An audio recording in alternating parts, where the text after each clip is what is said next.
On Christmas, my parents officially disowned me. We're removing you from the will. I smiled and 2 days later cut off their electricity, because all the bills were in my name. My name is Mark. I'm 31 years old, and I know that money rules everything.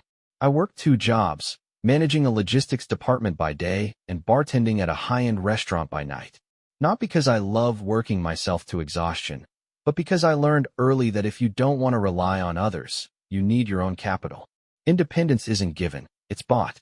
Ironically, I was the only one in my family who actually earned a living, yet the only one who was never respected. To my parents, I wasn't a son, I was an investment, a worker they could rely on. They didn't ask for help, they expected it. At first, it was small things, covering a bill here, helping with some home repairs there. Then it became bigger, paying off debts, funding my younger brother Ethan's college tuition, buying my mom a new car. Mark, you understand, right?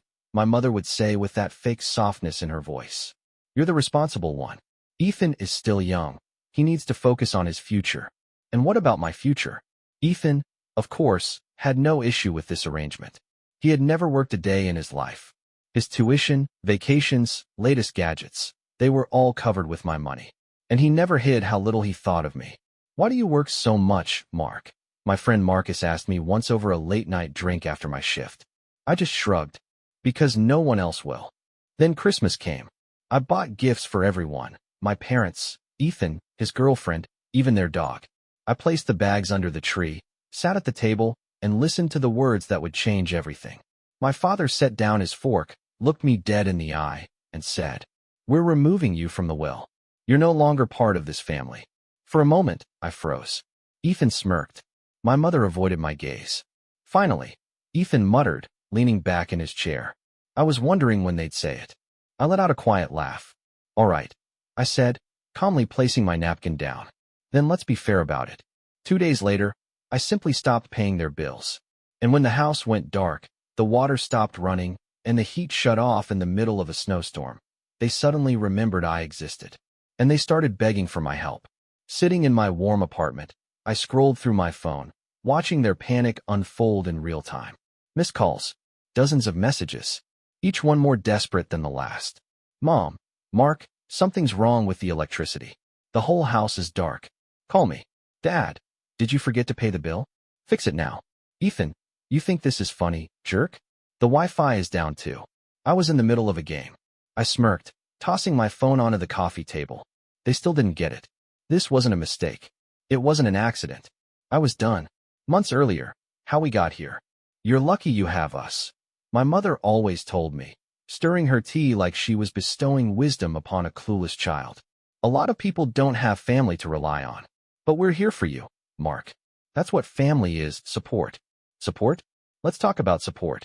For the past 10 years, I had been their personal safety net.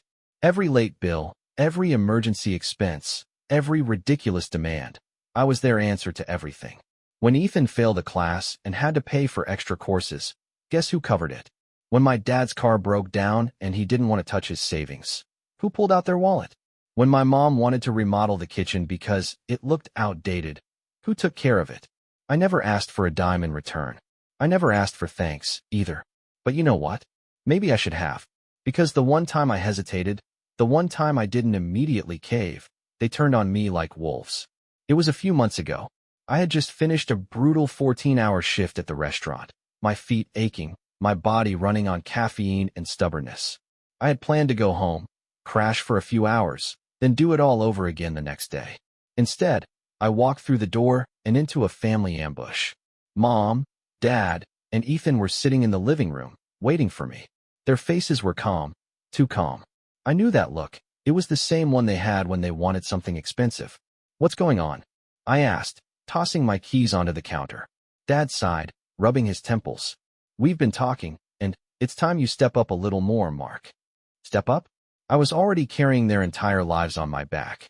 Ethan leaned forward, smirking like he already knew I wasn't going to like what came next. "The house," Mom said softly. "We think you should take over the mortgage payments." I blinked. "Excuse me." Dad shifted in his chair. "You make more than all of us combined, Mark. It just makes sense." I laughed. I actually laughed. "You're joking." Mom frowned. Why would we joke about something this important? Oh, I don't know, I said, shaking my head. Maybe because you're asking me to pay for a house I don't even live in. You spend so much time here anyway, Ethan said, stretching his arms behind his head. Might as well make it official. That's when I realized this wasn't a request. They had already decided. In their minds, I wasn't a son or a brother. I was a walking bank account. And when a bank refuses a loan, what do people do? They get angry. Mark, Mom said, her voice dripping with fake patience. It's just money. You always say you work hard to support the people you love. Yeah, I said coldly. People who deserve it. Dad slammed his hand on the table. Don't be selfish. Selfish? I had spent the last decade breaking my back for them, and they dared to call me selfish? You're unbelievable, Ethan muttered. You have no problem buying yourself a new car, but you won't help your own family? I clenched my fists. The car is on a loan. You know, something normal adults pay for themselves. You're the only one here who can afford it, Mom said sharply. And if you really loved us, you wouldn't even be arguing right now. Ah, there it was. The guilt trip. That was their final trick. And the sad part? It used to work. But not anymore. I exhaled slowly, picking up my keys. No. Mom blinked. What? No. I repeated, turning toward the door. I'm not paying for the house. I'm not paying for Ethan's life. And I'm definitely not going to sit here and be insulted for not doing enough when I've already done more than anyone else ever would. Ethan scoffed. Yeah? And what are you going to do about it? Just walk away. I smiled. Just watch me. Back to the present, reality hits hard. 2 days after I cut the utilities, the real panic began. Mom called me 12 times in one day. Dad left a voicemail, his voice laced with poorly hidden anger. This isn't funny, Mark. You made your point. Now turn everything back on. Ethan, of course, sent the most entitled message of them all. Ethan, you're such a child. You think we can't survive without you? We'll be fine. Enjoy your pathetic life. I rolled my eyes. Oh, I was enjoying it. Especially when, less than 24 hours later, another message came through. Mom, Mark, we're so sorry about Christmas. Please, can we talk? Dad, your mother isn't feeling well. The cold is too much for her. Can't you just be reasonable? Ethan, dude, the pipes are freezing. Come on, man. This is serious. I smirked. Oh, now it was serious? They had spent years treating me like a second-class family member. They had cut me out of the will, laughed in my face, and told me I wasn't part of their world anymore. And yet, here they were, crawling back. I leaned back in my chair, sipping my coffee, before finally typing a response. Me. I thought I wasn't part of the family anymore. 3 dots appeared. Someone was typing. Then they stopped. Then started again. I chuckled, tossing my phone aside. Let them freeze. For the first time in my life, I had silence. No calls demanding money. No last-minute emergencies that somehow always became my problem. No guilt trips disguised as family dinners. Just peace. I woke up, stretched, and made myself breakfast without rushing out the door to put out someone else's fire. The world felt different. Lighter. Then, the knocking started. Loud. Desperate. I sighed, already knowing who it was. When I opened the door, there they stood. Mom wrapped in layers of coats, her lips blue from the cold. Dad, his face tight with frustration. And Ethan, shivering, his entitled smirk finally gone. For the first time in years, he actually looked nervous. I crossed my arms. To what do I owe the pleasure? Mark. Mom started, her voice shaking, not from emotion, but from the lack of heating. This has gone on long enough. You've made your point. I raised an eyebrow. Have I? Dad took a deep breath, like he was preparing for a battle he didn't want to fight. Come on, son. Your mother isn't feeling well. The house is like icebox. I leaned against the doorframe, pretending to think. Huh, that's rough. Ethan snapped. This isn't funny, Mark. His voice cracked from frustration, or maybe from spending the last 3 nights freezing his ass off. You're acting like crazy. Who turns off their own family's power? I laughed. Oh, so now I'm part of the family again? Mom's face twisted. Mark, no, really, I said, tilting my head. Because last time we spoke, you were kicking me out of the will. Said I wasn't one of you anymore. Dad exhaled sharply, rubbing his forehead. Mark, let's be reasonable here. Reasonable.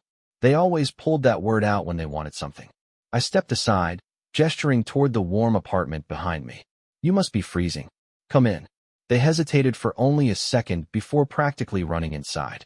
Ethan's hands shook as he grabbed a mug from my kitchen counter. He didn't even care what was inside. He just wanted something hot. Mom unwrapped her scarves, sighing with relief as the heat from my apartment thawed her out. Dad leaned against the wall, rubbing his hands together. They were pathetic. All that arrogance, all that superiority, all those years of treating me like an ATM, and now? They were reduced to beggars. I sat down on the couch, watching them. So, what's the plan? Mom blinked. Plan? I shrugged. You came all this way. Surely, you have a plan. Ethan glared. Just turn power back on, Mark. I smiled. There it was. No apology. No acknowledgement of what they had done. Just another demand. Nah, I said, stretching my legs. Ethan slammed his mug down. You're such a selfish person. Watch it. My voice dropped into dangerous territory. He shut up fast. Dad cleared his throat.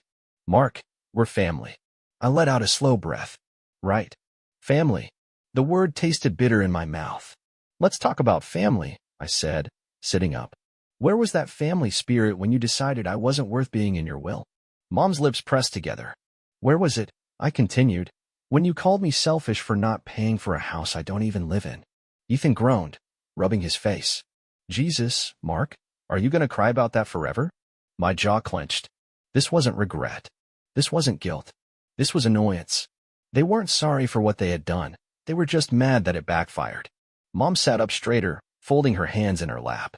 Mark, let's make a deal. I almost laughed. A deal? I gestured for her to continue. Go on. You turn the utilities back on, she said carefully, and in return, we forget about this little tantrum. I stared at her. Then I laughed. Hard.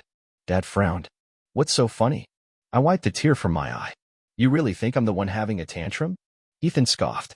You're acting like lunatic over a will, Mark. I exhaled slowly. They still didn't get it. All right, I said, standing up. You want to make a deal? Fine. They perked up. I'll turn the utilities back on, I said, walking to the door. For $10,000 up front. Silence. Ethan's mouth dropped open. What? Mom looked horrified. Mark, we don't have that kind of money. Dad's face turned red. Are you out of your mind? I grinned. No. Just finally playing by your rules. Because to them, everything had always been a transaction. They used me. They demanded things. They acted like I owed them everything. No? I was the one setting the price. Consider it rent, I said. Since I basically funded that house for the past decade. Mom turned to Dad, voice dropping to a whisper. We can't afford that. Dad clenched his jaw. He's bluffing. I opened the front door. Then you'd better start looking for candles. Ethan shot up. You're seriously kicking us out into the cold? I smirked. No, I'm letting you leave. There's a difference. They hesitated, waiting, hoping I would break. But I didn't. I just stood there, arms crossed, watching as the reality sank in. I was done. Finally, Dad stood up. He didn't look at me as he walked past. Just muttered, let's go. Mom hesitated. Her eyes searched mine, looking for something, the old Mark, the one who would cave. She didn't find him. With a heavy sigh, she pulled her coat tighter around her and followed Dad out. Ethan was the last to leave. He paused at the door, his jaw tight. You're really doing this? He asked. I looked him dead in the eye. I already did. He scoffed. You're gonna regret this. I grinned. I doubt it. And with that, I shut the door. Hard. I waited until I heard their car pull out of the driveway before exhaling. My hands were steady. For the first time in my life, I had one. And wow, it felt good. The silence in my apartment wasn't just peaceful, it was powerful. For the first time in years, I wasn't bracing for a call about an urgent expense. My money was mine. My time was mine. And my family? They were on their own. The first week without me. At first, they tried to act like nothing had changed. Ethan posted some fake motivational nonsense on Instagram. People come and go, but real family stays together. No time for fake ones. Oh, that was cute. Mom tried guilt-tripping me through text messages. Mom, Mark, I know you're upset, but don't let pride ruin our family. Call me. Mom, your father is worried about you. We all are. Please come over so we can talk. Talk? About what? The fact that they treated me like disposable income? The fact that they only cared now because their free ride was over? I ignored the messages. Then, day 5 hit. And the mask started slipping. The collapse begins. It started with a call from our nosy Aunt Linda. Mark, she sighed dramatically. I heard what happened. You can't be serious about this. I'm very serious, I said, leaning back in my chair. Your mother is miserable, she continued. Your father is furious. And Ethan? I smirked. Let me guess. Ethan is struggling? Aunt Linda hesitated. Well, yes. The house is cold, the bills are stacking up. Your parents can't just fix this overnight. Not my problem, I said easily. She gasped like I had just slapped her. Mark, that's your family. No, Aunt Linda, I said, grinning as I finally said it out loud. I was their financial plan. And now? They need a new one. I hung up. The next day, I got a call from Ethan.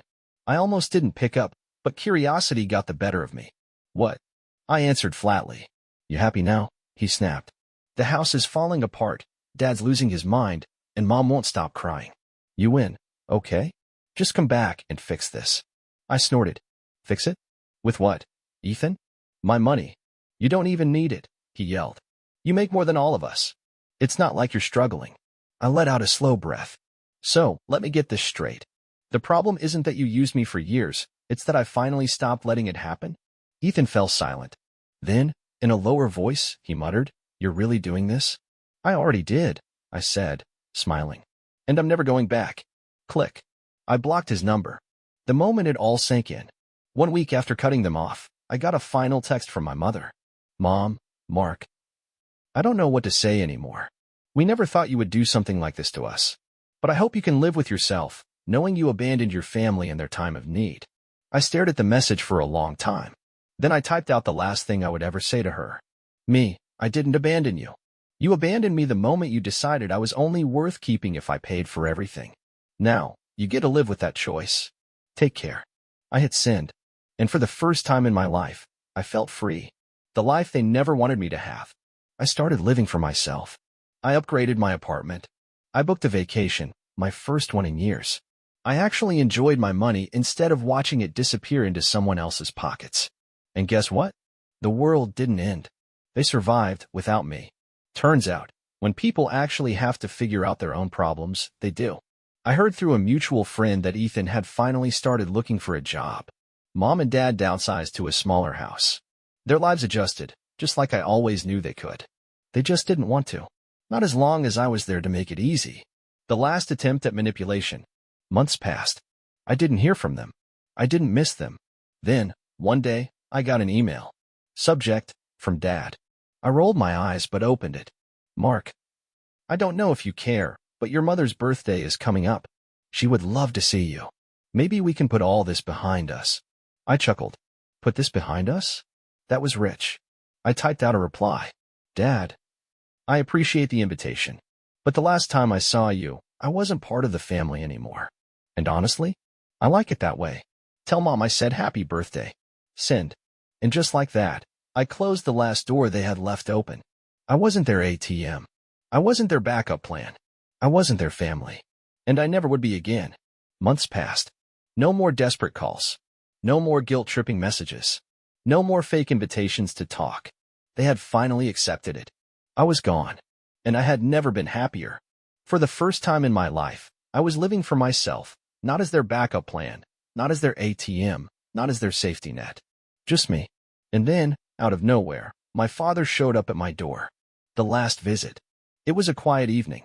I had just finished dinner, sitting in my apartment with a glass of whiskey, enjoying the peace, when bam, bam, bam. I sighed, already knowing who it was before I even opened the door. And sure enough, there he was. My father. Standing in my hallway like a man who had run out of options. His face looked older, the arrogance washed away by stress. He had lost weight. His coat looked a little worn. He wasn't here to threaten me. He was here because he needed something. I leaned against the doorframe. What do you want? He exhaled, rubbing his temple. Mark, just hear me out. I tilted my head. You're standing at my door. I think that means I win, don't you? He clenched his jaw but didn't argue. Instead, he sighed and said, Your mother wants to see you. I let out a short, bitter laugh. Oh, now she does? Mark. No, really, I said, crossing my arms. She spent years treating me like an afterthought. Like I was only worth something if I was paying for something. And now you think I should drop everything because she suddenly remembers I exist. She's sick. My stomach tightened. Not because I felt sympathy, because I knew what he was doing. I kept my face blank. Sick how? Dad hesitated. Just, not well. She's been depressed. Stressed. She misses you. There it was. The last card they had to play. The pity card. I gave him a slow, amused smile. Let me get this straight. You cut me out of the will. Told me I wasn't part of the family. Laughed in my face when I finally stood up for myself. And now that you're struggling, I'm supposed to feel bad. She's still your mother, he snapped. And I was still your son, I shot back. Didn't seem to mean much back then. He looked away, exhaling through his nose. He knew I was right. I leaned in slightly. Why are you really here, Dad? What is it that you're too proud to say? Silence. Then, finally, the house is gone. I blinked. Excuse me. We lost it, he muttered, his voice low. After you cut us off, things got bad. The bills kept stacking up. We thought we could manage, but, he shook his head. We couldn't. They lost everything. The house I had spent years paying for? Gone. The lifestyle they refused to give up? Gone. Ethan's freeloading? Over. It should have made me feel something. It didn't. I stared at him, expression blank. Sounds like a problem you should have thought about before screwing me over. His nostrils flared. Jesus, Mark.